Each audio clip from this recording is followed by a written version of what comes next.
hello everybody, and thanks for joining me here on another episode of Chasing Shadows with me, Dave Tarrant. And today you join me up in Hampshire, a bit closer to home for me, only about a half hour's drive, and we've come up to the River Blackwater, and our target species today is going to be one of my favourite, the good old chub.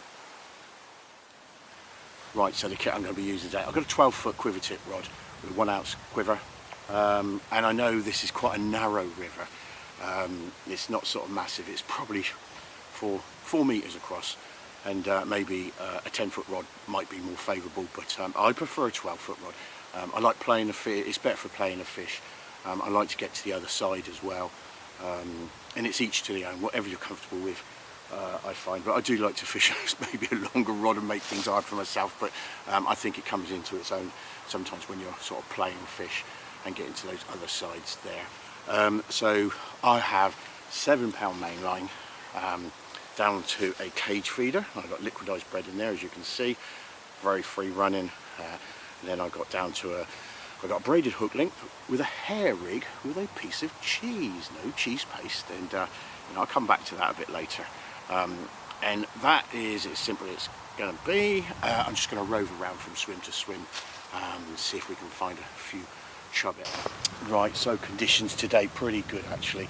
I came up here the other day doing a little bit of pike fishing next to the Blackwater, and I did notice that it was fining down quite nice, and that's a good thing with the Blackwater. It does rise pretty quick in flood, but it thins out pretty well, pretty quick before any of the other rivers, and gives me a bit of an opportunity to sort of get on here and fish for the chub. So water clarity is not too bad actually. There's a bit of colour in the water, which I quite like. I'm going to be fishing cage feeder today with liquidized bread and cheese. So I don't want it too bright really. I don't want to sort of scare the fish off. And it's not the deepest of rivers. So, but yeah, so weather-wise, overcast, been fretting a bit. It looks a bit like snow. But I don't think we're going to be in for any of that today. I think it's absolutely perfect conditions. And I'm hoping for a bite. So fish aren't massive in here, the chub. Go up to 5s, I'll be happy with a 5 today. But I'm not out to catch specimens today, I'm just out to have a nice day's fishing and enjoy myself.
So as you probably saw, I've actually ditched the cheese paste, and now I'm starting to use sort of cubes of Red Leicester. Honestly, why would you go to all that trouble of making that cheese paste? And you know, it can be time consuming, and You know, the amount of times I've been kicked out of the kitchen by the other half for making some really disgusting smelling cheese paste. But I've been using Red Leicester now for a while, straight out of the pack. I cube it with one of these little apple corers. Presentation's really good, and I just don't think there's any difference. The difference being is that you know you're fishing with confidence, and the bait's on a hair rig, so I'm hair rigging it rather than side hooking it, or you know, like paste, you got the paste is actually, the hook's actually inside the paste, and there's always that bit of sort of doubt when you're fishing whether you've still got bait on. But fishing this way with the Red Leicester straight on a hair rig, you know that you're effective fishing all the time, and like I said, I just don't think there's any difference, and I fish it exactly the same as all the other ways I've been using it. Still got to watch out because I've got a rod out at the moment. I just had a twitch then.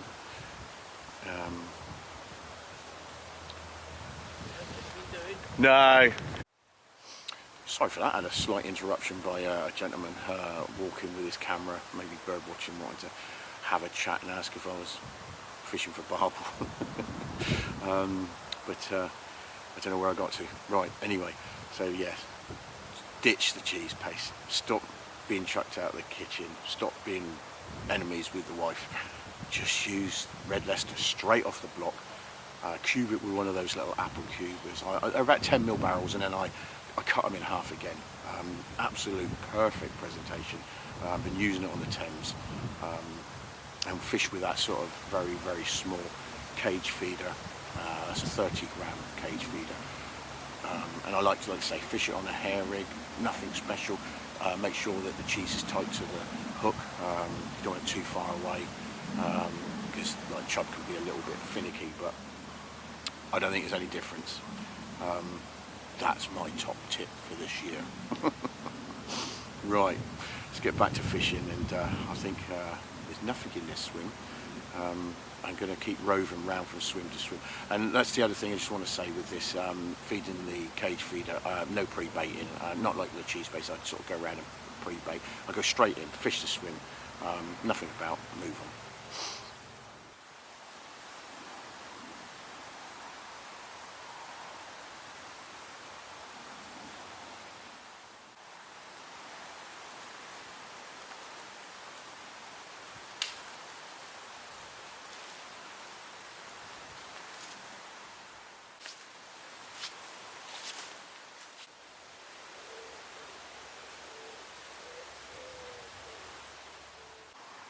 So if you've ever wondered what sort of damage crayfish do to the bank, let me show you.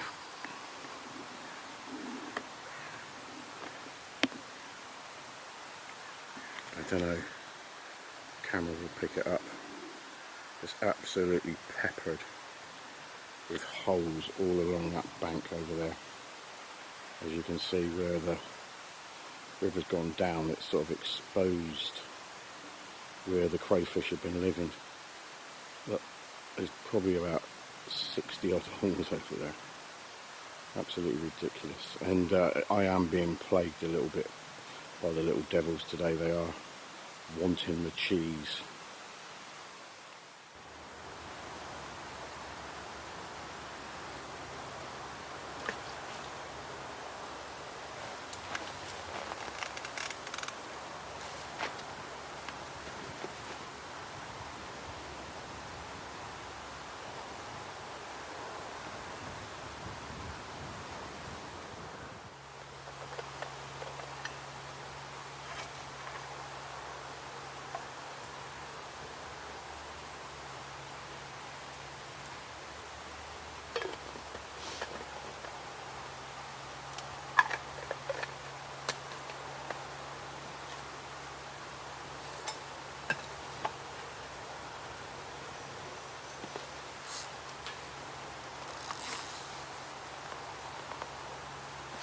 Ooh, there we go.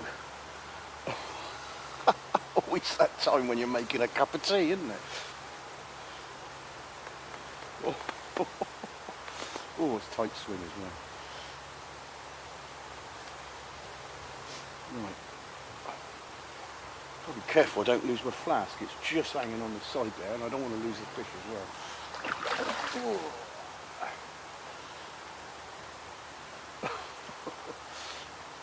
There you go. The Red Leicester. It's a tight swim. This is like when you could do with one of those 10-foot rods. Wow. To be honest, that's not a bad fish for the River Blackwater. Right, I think I'm going to give that time to rest. Me to finish off making this brew, and then I'll show you my prize. The fish is nicely rested.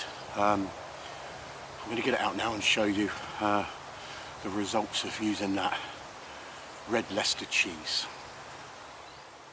Well, here we go. I'd say that's pretty average for the Blackwater. A £3, but on a day like today, conditions are drawing in. Actually, I might have to call it a day and come back tomorrow and finish the video off. But yeah, there we go. Look, there's a pristine. They're absolutely in A1 condition. So yeah, I give that about £2.5.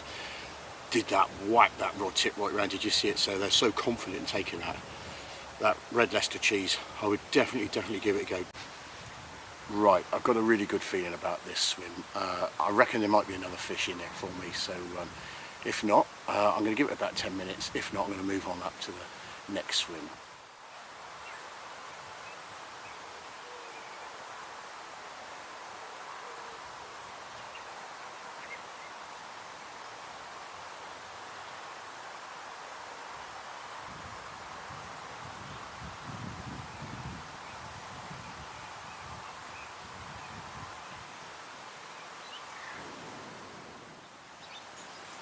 Well, I don't think the swans have done any good, so I think if there was any fish there, they've scared them right off there. So I think it's time for a move.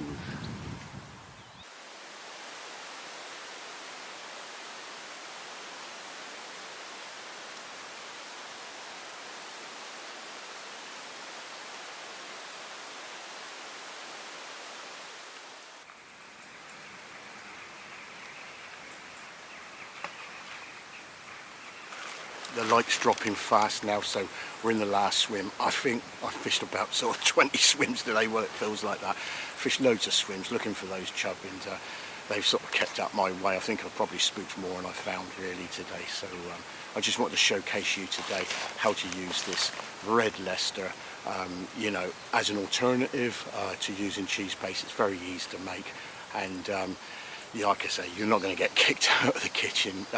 You can go to Tesco's or Lidl's or somewhere and just sort of buy the cheapest one you can. Don't go buying a dear Red Leicester, because that tends to sort of break up and flake. So you want about the sort of £1.15 one, and that's sort of rubbery, and it sort of tends to stay on the hair rig a lot better. And like I say, and I think it's sort of with that softness, it sort of gives off a bit more smell.